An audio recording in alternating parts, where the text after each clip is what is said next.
सुरतेची लूट हा शब्द मराठ्यांचा आद्य इतिहासकार जेम्स ग्रँट डफ यांनी जेव्हा अ हिस्ट्री ऑफ मराठा पहिलं पुस्तक मराठ्यांच्या इतिहासावरती लिहिलं, खरं चूक त्याची आहे आणि त्याचीच री ओढली आहे बाकीच्या इतिहासकारांनी, कादंबरीकारांनी, नाटककारांनी. खरं तर लूट हा शब्द तैमूर लंगपासून ते अहमद शाह अब्दालीपर्यंत वापरायला पाहिजे. त्यांनी सामान्यांना लुटलं, कत्लेआम केला. या उलट छत्रपती शिवाजी महाराजांनी सुरतेवरती 2 वेळा स्वारी केली.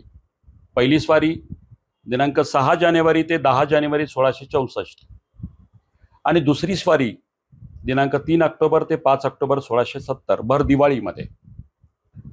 पहिली स्वारी जेव्हा केली तेव्हा सुरतेचा सुभेदार इनायत खां बहादरला महाराजांनी वकील पाठवला आणि सांगितलं की तुमच्या मोगलाच्या शाहिस्तेखानाच्या वतीनं 3 वर्ष तो हिंदवी स्वराज्यावरती तळ ठोकून होता, तो युद्ध खर्च आम्हाला हवा आहे.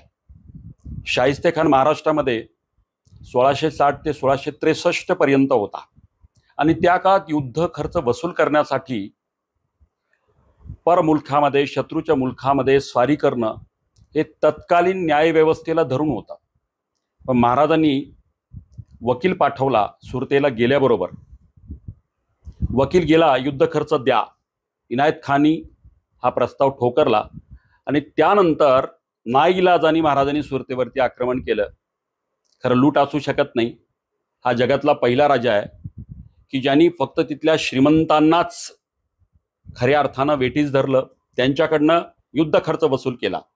मोगलांचे ते रयत आहे म्हणून, आणि त्याही पलीकडं सामान्य रयतेला तोशीस धरलं नाही.